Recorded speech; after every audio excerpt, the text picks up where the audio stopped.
Hello and welcome to another episode of Fantastic Fights, the podcast about retreating from reality into the altogether more appealing world of adventure game books from the 80s. My name is HJDoom, and this episode will be tackling the most infamous dungeon in all of fighting fantasy, the feast of traps and monsters, which is Deathtrap Dungeon. This instalment is a little different.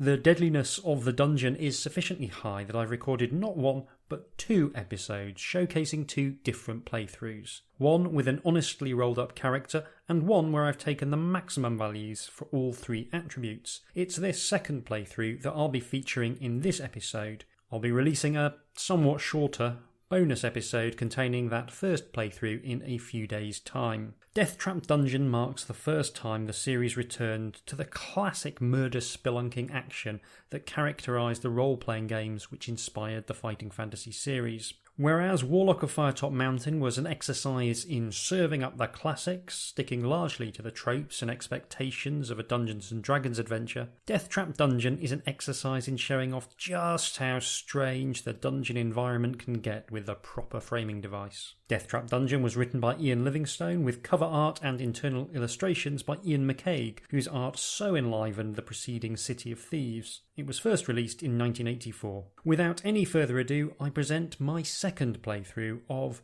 Deathtrap Dungeon.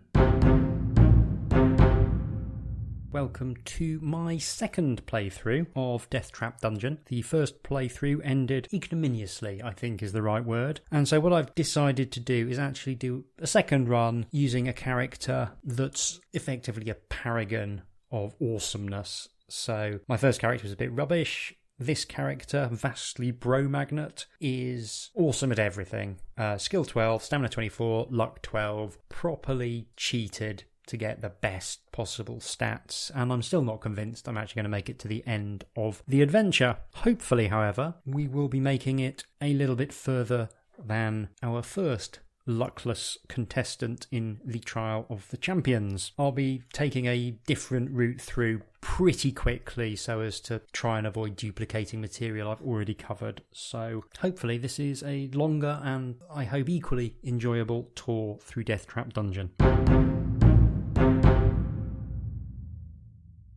Despite its name, Fang was an ordinary small town on the northern province of Chiang Mai. Situated on the banks of the River Kok, it made a Situated on the banks of the River Kok, it made a convenient stopover for river traders and passengers throughout most of the year. A few barges, rafts, and sometimes even a large sailboat could usually be found moored at Fang. But all that was long ago, before the creation of the Trial of the Champions. Now, once a year, the river is crammed with boats as people arrive from hundreds of miles around, hoping to witness the breaking of an ancient tradition in Fang and see a victor in the Trial of the Champions. On the 1st of May each year, warriors and heroes come to Fang to face the test of their lives. Survival is unlikely, yet many take the risk, for the prize is great. A purse of 10,000 gold pieces and the freedom of Chiang Mai forever. However, to become champion is no easy task. Some years ago, a powerful baron of Fang called Sukhumvit decided to bring attention to his town by creating the ultimate contest. With the help of the townspeople, he constructed a labyrinth deep in the hillside behind Fang, from which there was only one exit. The labyrinth was filled with all kinds of deadly tricks and traps and loathsome monsters. Sukhumvit had designed it in meticulous detail so that anybody hoping to face its challenge would have to use their wits as well as their weapon skill. When he was finally satisfied that all was complete, he put his labyrinth to the test. He picked 10 of his finest guards and, fully armed, they marched into the labyrinth. They were never seen again. The tale of the ill-fated guards soon spread throughout the land, and it was then that Sukhumvit announced the first Trial of the Champions. Messengers and news sheets carried his challenge, 10,000 gold pieces and the freedom of Chiang Mai forever, to any person surviving the perils of the Labyrinth of Fang. The first year, 17 brave warriors attempted the walk, as it later came to be known. Not one reappeared. As the years passed and the Trial of Champions continued, it attracted more and more challengers and spectators. Fang prospered and would prepare itself months in advance for the spectacle it hosted each May. The town would be decorated, tents erected, dining halls built, musicians, dancers, fire-eaters, illusionists, and every sort of entertainer hired, and entries registered from hopeful individuals intent on making the walk. The last week of April found the people of Fang and its visitors in wild celebration. Everybody sang, drank, danced and laughed until day broke on the 1st of May, when the town thronged to the gates of the labyrinth to watch the first challenger of the year step forward to face the trial of the champions. Having seen one of Succumvit's challenges nailed to a tree, you decide that this year you will attempt the walk. For the last 5 years you have been attracted to it, not for its rewards, but for the simple fact that nobody has ever emerged victorious from the labyrinth. You intend to make this the year in which a champion is crowned. Gathering up a few belongings, you set off immediately. 2 days' walk takes you west to the coast, where you enter the cursed Port Blacksand. Wasting no time in that city of thieves, you buy your passage on a small boat, sailing north to where the River Cock meets the sea, and from there you take a raft upriver for 4 days until you finally arrive in Fang. The trial begins in 3 days' time, and the town is in an almost hysterical mood of excitement. You register your entry with the officials and are given a violet scarf to tie around your arm, informing everyone of your status. For 3 days you enjoy Fang's greatest hospitality and are treated like a demigod. During the long merriment you almost forget your purpose in Fang, but evening before the trial the magnitude of the task ahead begins to dominate your thoughts. Later, you are taken to a special guest house and shown to your room. There is a splendid 4-poster bed with satin sheets to help you rest, but there's a little time left for sleep. Just before dawn, a trumpet call awakens you from vivid dreams of flaming pits and giant black spiders. Minutes later, there is a knock on your door, and a man's voice rings out saying, "Your challenge begins soon. Please be ready to leave in 10 minutes. I use that voice a lot. You climb out of bed, walk over to the window and open the shutters. Already people are thronging the streets, moving quietly through the morning mist, spectators on their way to the labyrinth, no doubt hoping to find good vantage points from which to watch the competitors. You turn away and walk over to a wooden table on which your trusty sword lies. You pick it up and cut the air with a mighty sweep, wondering what beasts its sharp edge may soon have to meet. Then you open the door into the corridor. A small man with slanted eyes greets you with a low bow as you emerge from your bedroom. "Please follow me," he says. He turns to his left and walks quickly towards the stairs at the end of the corridor. Leaving your guest house, he darts down narrow alleyways between houses, and you have to walk quickly to keep up with him. Soon you come into a wide dirt road lined with cheering crowds. When they see your violet scarf, they cheer even louder and start showering you with flowers. The long shadows cast by the people in front of you shrink as the bright yellow sun rises higher in the morning sky. Standing there in front of the noisy and vibrant crowd, you feel strangely alone, aware of your coming ordeal. Suddenly you feel a tug on your shirt and you see your small guide eagerly beckoning you to follow him. Ahead you see the looming hillside and the dark mouth of a tunnel disappearing into its inner depths. As you get closer, you notice 2 great stone pillars on either side of the tunnel entrance. The pillars are covered with ornate carvings, writhing serpents, demons, deities, each seeming to scream a silent warning to those who would pass beyond them. There's a very gloomy-looking illustration facing this page, and you can see the trial master and the various heroes. And yeah, there's a very sort of strong sense of menace coming from it. You see Baron Succumvit himself standing by the entrance, waiting to greet the contenders in the Trial of Champions. You count 5 others standing proudly in line, their violet scarves displayed for all to see. There are 2 bare-chested barbarians dressed in furs.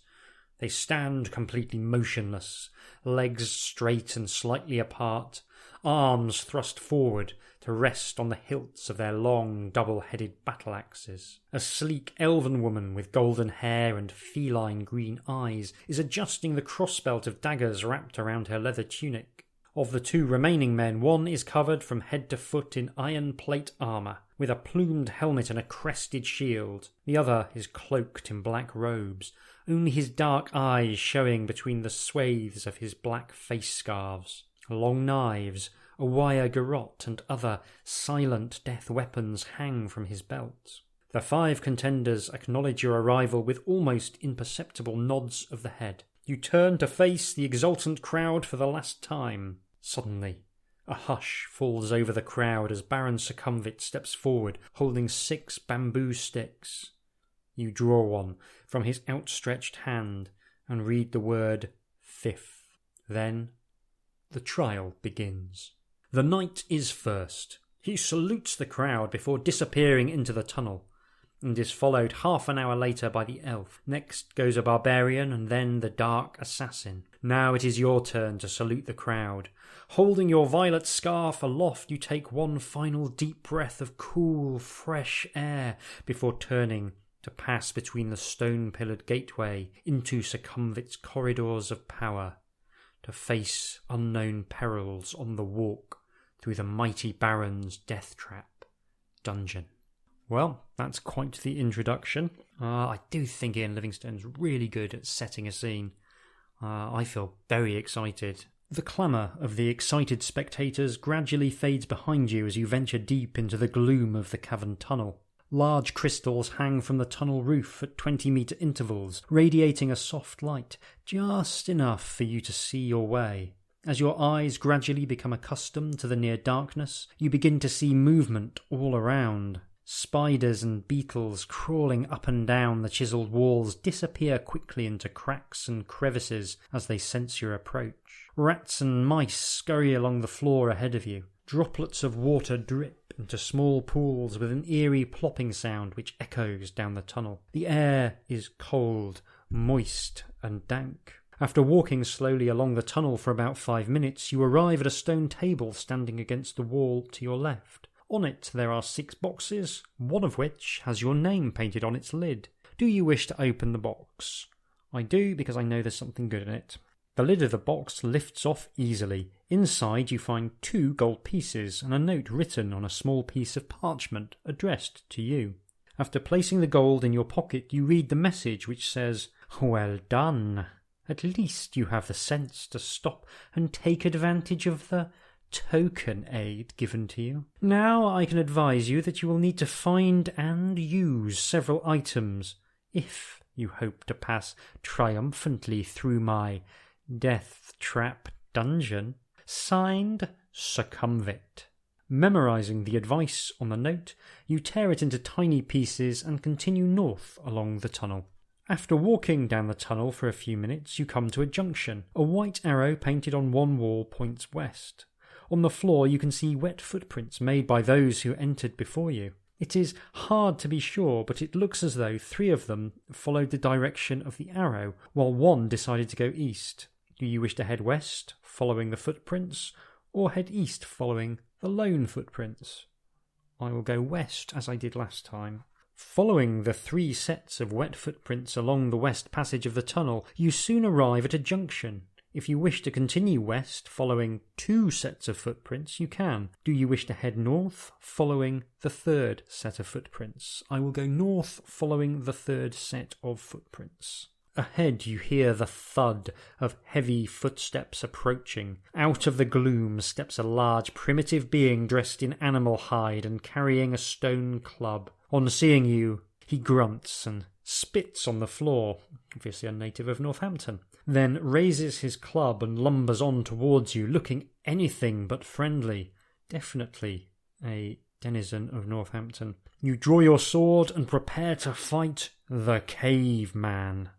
The caveman has a skill of 7 and a stamina of 7. I'm going to roll some dice. I defeated the caveman without taking a single scratch because Vastly Bro-Magnet is awesome. The caveman is wearing a leather wristband with 4 small rat skulls hanging from it. Do you wish to put it on your own wrist, or would you rather set off north again? Like, this is an evil dungeon full of evil things.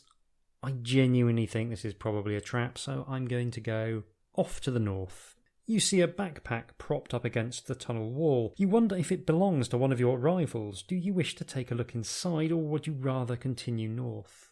I mean, it's definitely a trap, isn't it? It's definitely another trap, so I will continue north. If it seems too good to be true, it probably is. You arrive at a junction in the tunnel. A new branch leads west, but the wet footprints you have been following continue north. You decide to keep following the footprints.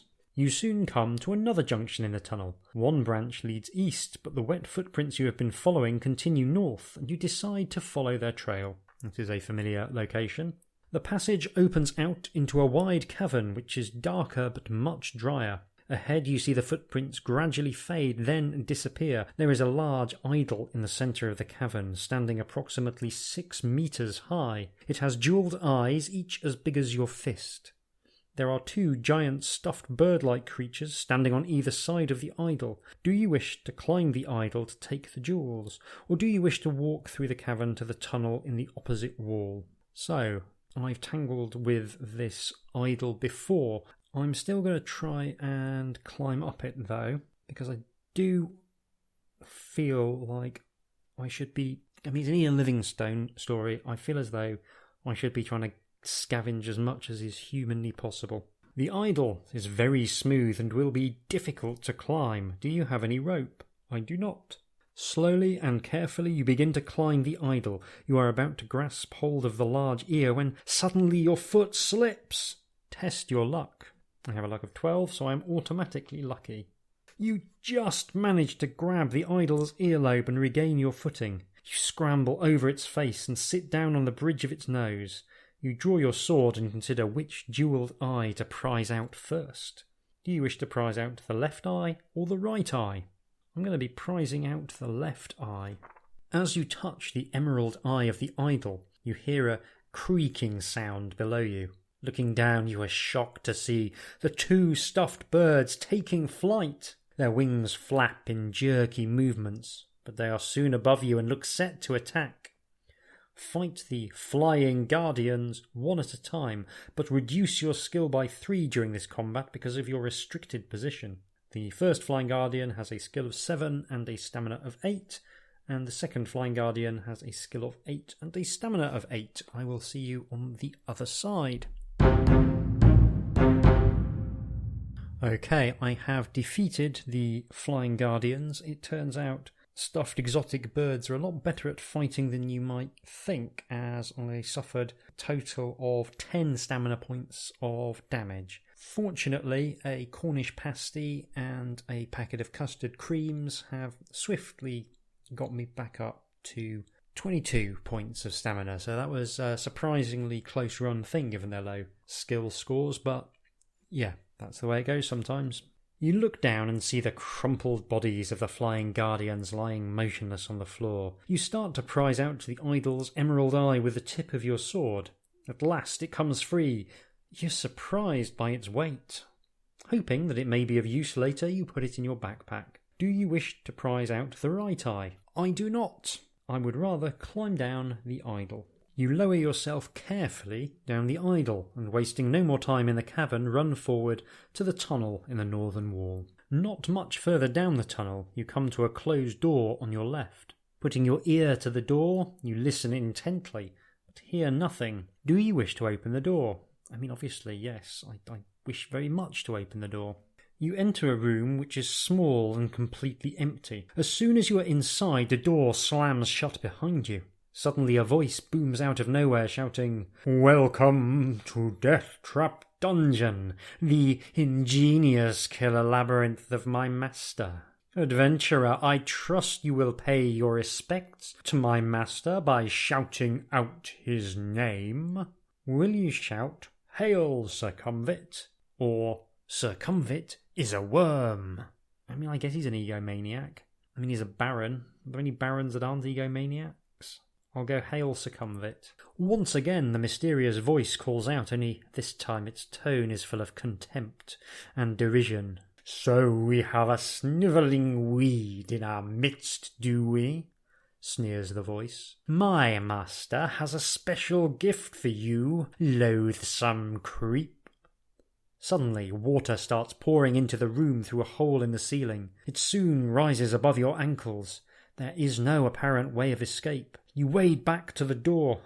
It's firmly locked, but in desperation you try ramming it with your shoulder. Roll 2 dice. If the total is the same or less than your skill score, I guess we can open the door, and with a skill of 12, that shouldn't be too hard. The door cannot withstand the furious battering you are giving it. The centre panel cracks and splinters, enabling you to kick a hole in it large enough for you to squeeze through. Wet, but happy to have survived your ordeal, you set off north again. The tunnel twists and turns, but keeps steadily north. Ahead, you see a thin shaft of blue light streaming down from the ceiling to the floor. It sparkles and shimmers, and you can see images of laughing faces in the light. If you wish to walk through the light, you can. If you would rather walk round the light, you can do that too. There's an illustration, which another great use of negative space, and you can see that, yeah, basically there's this light and it's full of big laughing Joker faces. So I think I'm going to take that as fair warning not to step into the beam of laughing Joker faces, lest I come out the other side some kind of nutter who thinks that the film Joker is the best movie ever made rather than a mediocre thriller with a famous character's face nailed on. So we will walk round the light. You come to an arched doorway set in the right-hand wall of the tunnel. The heavy stone door is closed, but there is an iron latch and a round handle. Do you wish to try the door, or would you rather continue along the tunnel? I guess I'm going to open the door. Lifting the latch and pushing the heavy stone door open, you find yourself in a large cavern. The light is dim and murky, but as your eyes begin to adjust, you see the walls are covered with green algae and running with moisture. The floor is strewn with straw. The atmosphere is warm, damp and fetid, and a soft humming sound fills the air. You step gingerly through the straw towards a corner of the cavern where there appears to be a shallow pit. Peering warily into the pit, you are disgusted to see a mass of pale, writhing worms, some as much as 1/2 metre long. Utterly nauseated, you are about to turn away when you notice that their undulating bodies are swarming round a dagger. Its point held fast in a crack in the pit's floor. The hilt is cased in black leather, studded with opals, and the blade is fashioned from a strange, reddish-black burnished metal you have never seen before. You long to touch the dagger, but this would mean plunging your hand in among the writhing worms. Do you reach for the dagger or back away in disgust and leave the cavern? There's a lovely illustration of the dagger, which has got this wonderfully ornate pommel. It seems to be in the shape of some kind of bird. The whole studded with opal things also seems relevant. Like, I'm getting the impression that gems are a feature. So we're going to reach in for the dagger and hope that the worms are not an insta-death. Taking a deep breath, you lean over the pit and plunge your forearm into the mass of wriggling worms. They are cold and clammy and feel extremely nasty. But at least they are harmless, and you are able to seize the dagger by the hilt. You give it a hard tug and it comes away from the crack in which the tip was embedded. Admiring its beauty, and wondering whether it might once have belonged to some luckless contestant, you put the opal-studded dagger firmly in your belt and leave the cavern. As you make your way back to the doorway, the buzzing sound increases in intensity. You look around desperately to discover where it's coming from. Glancing up in the nick of time, you see the huge and grotesque black shape of a giant fly emerging from a recess high up in the cavern wall. As it gets closer, you realise that it's at least 1.5 metres long. Its opaque wings vibrate, making the sickening buzzing noise you can hear, and its 6 black, hairy legs are poised to grasp your body. Below its multifaceted eyes is a long, shiny black proboscis, which darts in and out venomously. You have stolen the giant fly's treasure from her brood of maggots, and you must take the consequences. Why does a giant fly want a jewelled dagger? Is it compensating for something? Inquiring minds want to know. Test the luck. Let's see how we get on. My luck is still 11, so I should be fine. Yep, 7. I am lucky. Now down to 10. You manage to evade the outstretched legs of the diving giant fly. Stepping back, you draw your sword and prepare to fight this hideous insect as it turns to attack you again. Giant fly has a skill of 7 and a stamina of 8. And I can escape by running back into the tunnel. Okay, I'll see you on the other side. Well, I've made some disgusting wriggling worms. Orphaned disgusting wriggling worms. Hopefully one of them doesn't come back to take revenge later in life. You wipe the vile yellow slime from the blade of your sword and walk quickly to the door, back into the tunnel, and head north. The tunnel ends shortly at a junction. Looking left and right, you see a narrow passage disappearing into the dim distance. Do you wish to head west, or would you rather go east? Well, we went west at the start of the adventure, so let's go east. You walk down the passage and soon find yourself standing at the edge of a deep, dark pit. The passage continues east on the other side of the pit. You think you could probably jump over the pit, but you aren't sure. There's a rope hanging down from the ceiling over the centre of the pit. Will you throw your shield over the pit and jump after it? Jump over the pit carrying all your possessions? Or reach for the rope with your sword to enable you to swing across the pit? I mean, this feels like a very obvious trap. I'm not going to reach for the rope. I bet it's a snake. I'm not going to jump over the pit carrying all my possessions. I'll throw my shield over the pit and jump after it. Just as you are about to release the shield and throw it over the pit, it slips from your fingers and rolls away. You are unable to catch it before it falls over the edge of the pit, clattering down its sides to the bottom. The loss of your shield reduces your fighting ability. Lose 1 skill point. Cursing your own clumsiness, you step forward, leap across the pit and land safely on the other side. You waste no time, but head off east. The tunnel makes a sudden left turn and continues north for as far as you can see. You soon arrive at a closed wooden door in the left-hand wall. Do you wish to open the door, or would you rather keep going north? I think we will open the door. The door opens into a large candlelit room filled with the most extraordinarily lifelike statues of knights and warriors. A white-haired old man, dressed in tattered rags, suddenly jumps out from behind one of the statues and starts to giggle. Though he looks like a fool, the sparkle in his eye makes you think there is more to him than is apparent. In a high-pitched voice he says, "Oh good, another stone for my garden. I'm glad you've come to join your friends. Now, I'm a fair man, and so I'll ask you a question. If you answer correctly, I'll let you go free. But if your answer is wrong, I'll turn you to stone." He starts to chuckle again, obviously pleased with your arrival. Will you wait for his question, attack him with your sword, or make a run for the door? I will wait for his question, because I think if I attack him, I'm assuming at least one of the various knights and warriors have tried to stab the old man. There's another really nice illustration as well, where you can see the genuinely demonic glint in the old man's eye and his wild, straggly beard and hair. Yeah, it's very, very evocative.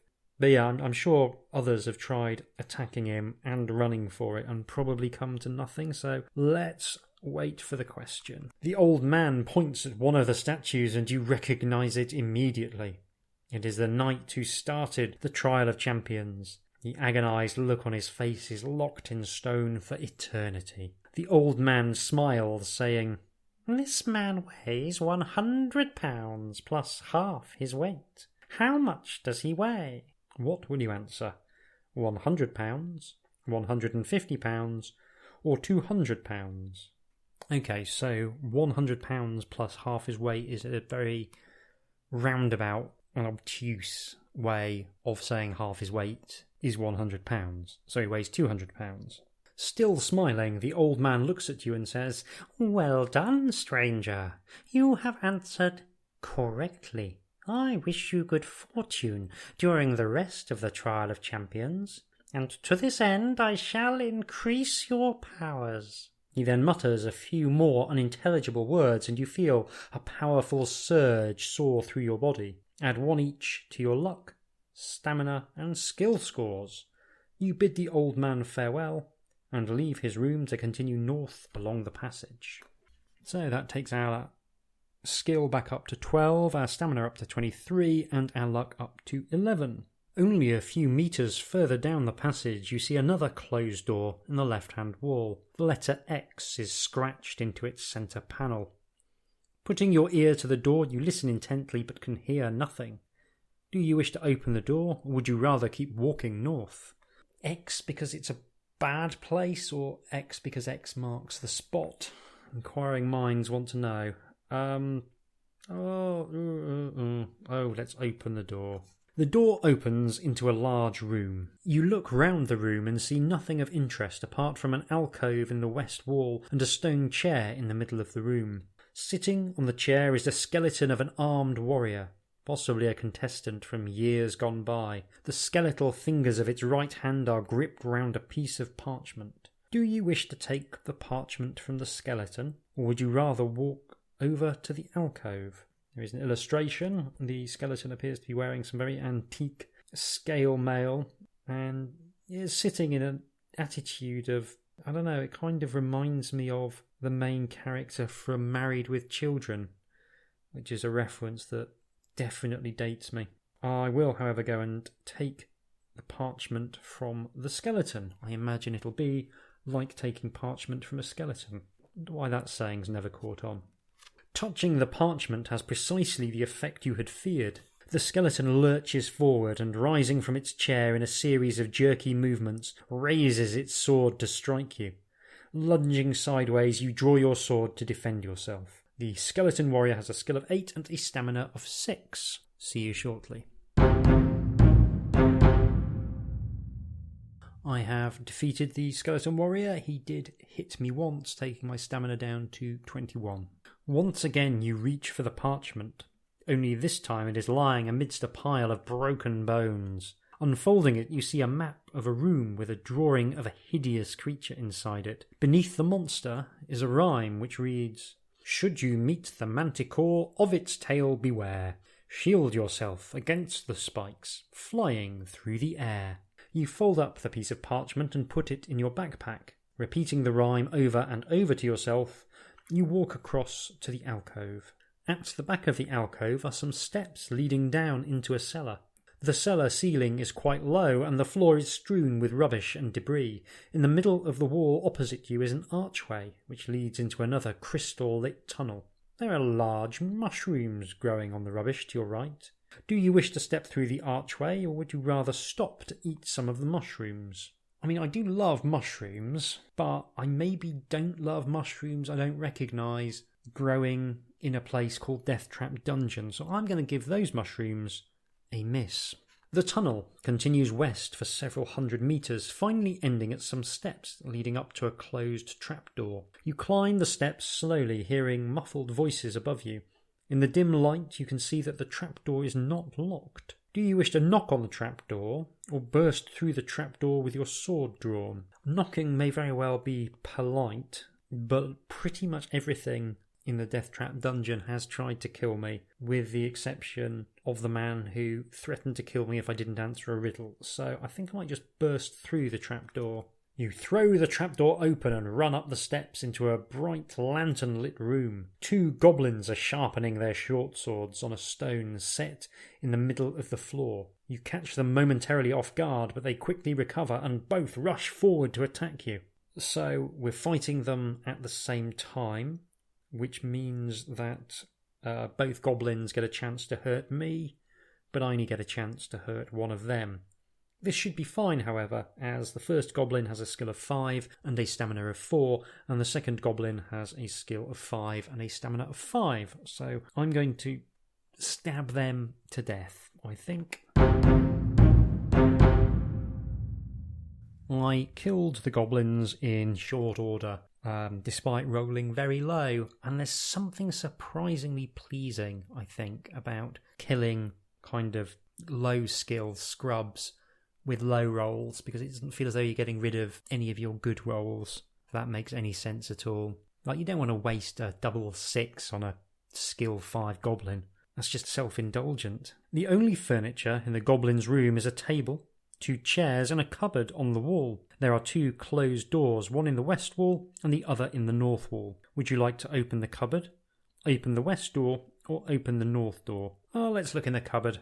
The cupboard contains a wooden mallet and 10 iron spikes, which you put in your backpack, while wondering which door to open. Would you like to go west or north? Well, I think I will go west. The door opens into another tunnel. Walking west, you soon arrive at a door in the north wall. If you wish to open the door, you can, or you can continue west. I mean, we're going to open the door. The door opens into a small room in which there is a human skull with jewelled eyes resting on top of a marble plinth. A row of loaded crossbows is fixed to the left-hand wall, and 2 small wooden balls lie on the floor just inside the door. Will you walk into the room and pick up the skull? Throw a wooden ball at the skull from the doorway, or close the door and continue west, taking the wooden balls with you. Jewels are becoming something of a fixture of this adventure.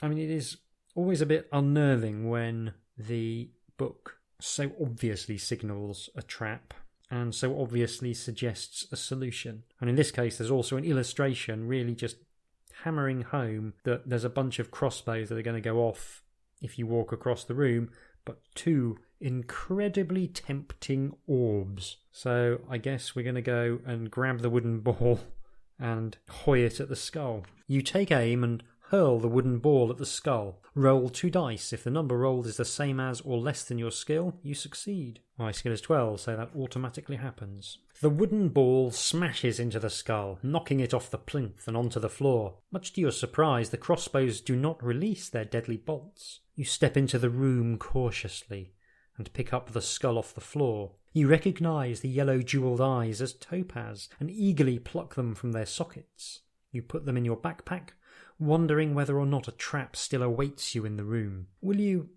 get down on all fours and crawl out of the room holding the skull, or replace the skull on the plinth before leaving the room? I think I will get down on all fours and crawl out of the room holding the skull. Like, if the trap's broken or it's a pretend trap just to mess with my head, I'll look a bit silly, but literally no one's watching, which is a problem now I think about it with the Trial of the Champions. Because as a spectator sport, watching people go into a door and then not hearing anything else that happens to them lacks a certain something. Oh well, I guess that's the problem with medieval times. You have to make your own fun. When I were a lad, we'd queue for 3 days just for the chance to watch someone wander through a door. A tickling sensation runs down your spine as you crawl carefully out of the room.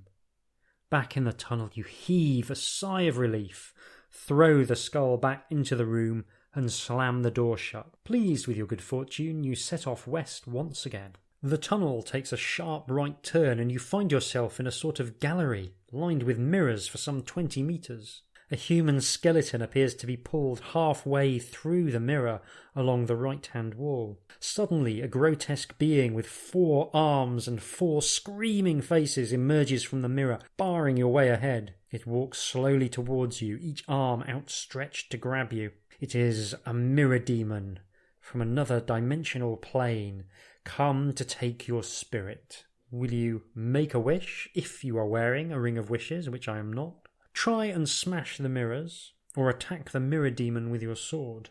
Well, I'm not generally one of nature's optimists, but I'm going to have a crack at smashing the mirrors. The illustration here is ridiculously good.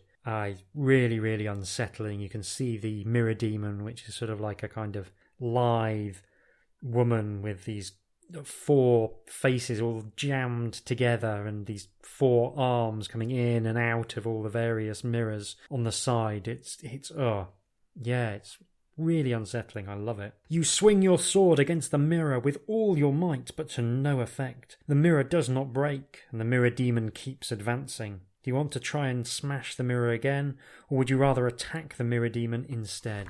Well, they do say that insanity is doing the same thing over and over again and expecting a different result, so I think I'm just going to attack the Mirror Demon so that she at least can't get the drop on me. The Mirror Demon, being solely intent on grabbing your arm, makes no attempt to defend itself. That's concerning. The Mirror Demon has a skill of 10 and a stamina of 10. If during any attack round the Mirror Demon's attack strength is greater than your own, something is going to happen. So we need to defeat the Mirror Demon without it ever managing to touch us. Wish me luck. I'll hopefully see you on the other side.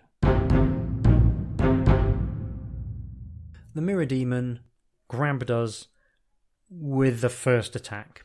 The Mirror Demon grabs you by the wrist. Immediately it starts to pull you towards the mirror. Its strength is incredible, and despite all your efforts you cannot prevent it from pulling you relentlessly towards the mirror. When it touches the mirror, it seems to disappear straight through it. With horror, you see your own arm disappear, followed by the rest of your body.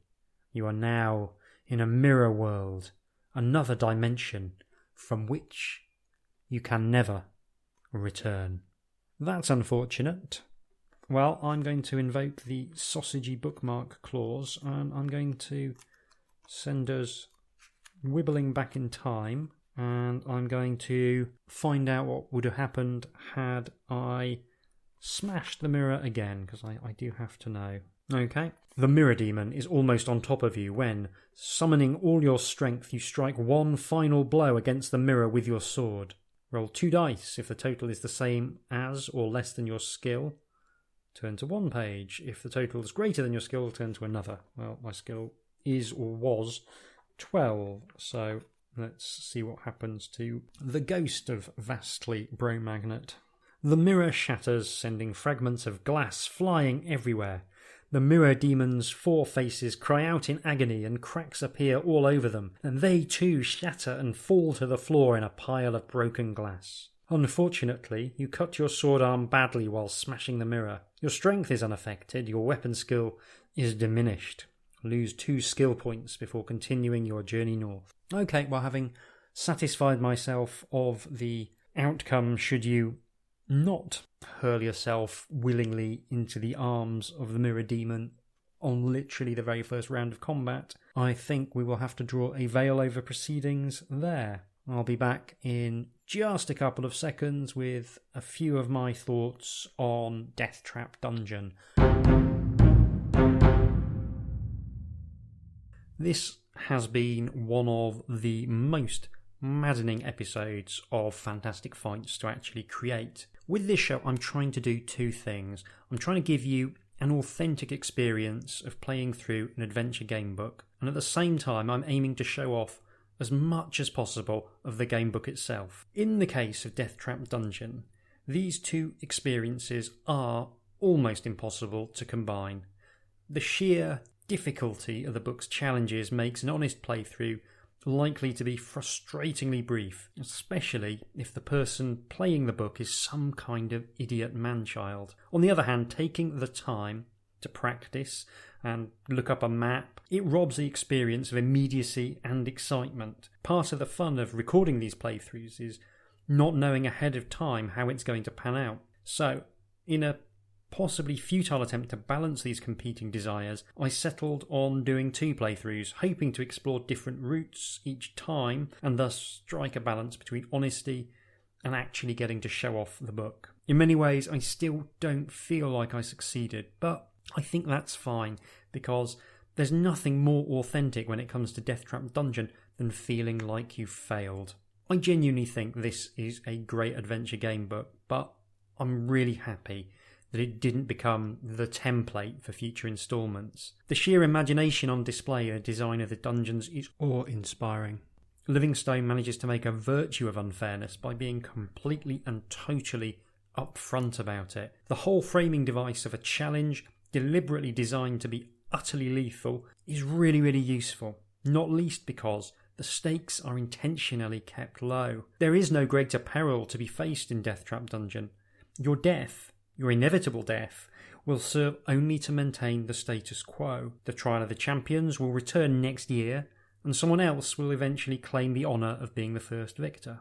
By stripping an emotional context out of the equation, you are free to almost enjoy the various gruesome ways you'll meet your fate. And it's always tempting to dive back in and try again straight away, because you know that this time you might be able to get just a little bit further, and that's a great feeling. There are a plethora of amazing encounters in Deathtrap Dungeon, and frequently they're given even more character by Ian McCaig's brilliant artwork. He shows off the full range of his talents here, showing a deft hand at marrying style to mood in much the same way he did with City of Thieves.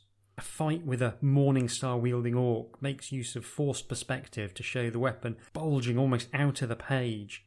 Similarly, a rock grub erupts out of the wall in a shower of dark masonry. The humanoid faces, they've got a variety of expressions, from sinister to friendly to downright insane. And then there's the hideous mirror demon, which did for me, and the disgusting blood beast that adorns the front cover of the book. The artwork really helps elevate the material, and his slightly caricatured quality to the way he's rendered the characters also helps keep the atmosphere from becoming too bleak and oppressive. There's always that wicked, slightly sadistic sense of fun lurking in the background, and I think that's really important. It's obviously a shame I didn't get to show off more of the dungeon than I did, because almost every element of it deserves special mention. Now, I said earlier I was glad that this didn't become the standard template for fighting fantasy books, and that's because I'm not generally the biggest fan of actual dungeons in role-playing games. They often feel prescriptive in terms of how you approach them, and I feel like they often reward a conservative play style over the more swashbuckling approach I prefer in both running and playing in role-playing games.